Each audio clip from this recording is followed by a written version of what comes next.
On prend à présent la direction de la Côte d'Ivoire. Charles Blé Goudé, l'ancien ministre de Laurent Gbagbo, définitivement acquitté par la Cour pénale internationale de crimes contre l'humanité le 31 mars 2021, a finalement obtenu son passeport ivoirien. Il avait à plusieurs reprises accusé les autorités consulaires de son pays de tarder à lui délivrer ce document d'identité et de voyage.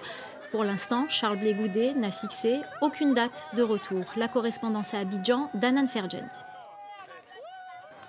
Rentrer en Côte d'Ivoire pour apporter sa pierre à la consolidation de la réconciliation nationale. C'est ce que promet l'ancien leader du mouvement nationaliste des jeunes patriotes, Charles Blé Goudé, qui plaidait depuis son acquittement par la CPI en mars 2021 pour l'obtention d'un passeport, un droit qui avait été octroyé à Laurent Gbagbo avec l'accord du président Ouattara en décembre 2020 et avait permis de concrétiser son retour dans le pays il y a près d'un an. Le président du COJEP, le Congrès panafricain des jeunes et des patriotes, a lui tenu à exprimer sa reconnaissance au président ivoirien, je cite, pour son implication personnelle dans le processus de son retour en Côte d'Ivoire, dont une étape importante vient d'être franchie. Et au siège de son parti où nous nous trouvons, eh bien, ces partisans ne cachent ni leur soulagement, ni leur enthousiasme face à cette perspective, comme vous pouvez le voir. Il a eu maintenant son passeport. Nous attendons maintenant son retour. Et nous avons la ferme conviction que ce que Dieu a commencé là, il va terminer. Nous attendons Charles Blé Goudé en Côte d'Ivoire. Il se positionne comme un rassembleur.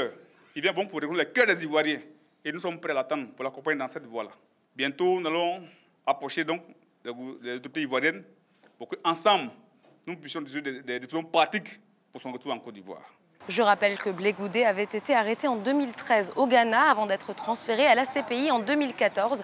Suite à son acquittement par la Cour, il avait demandé réparation pour les 8 années passées en prison ou en liberté conditionnelle, une demande qui a été rejetée en février. Et puis, comme l'ancien président Laurent Gbagbo, Charles Blé Goudé a été condamné par contumace en Côte d'Ivoire à 20 ans de prison pour des faits liés à la crise post-électorale. Une condamnation qui n'a officiellement pas été levée, mais n'a pas été appliquée à l'encontre de Laurent Gbagbo depuis son retour.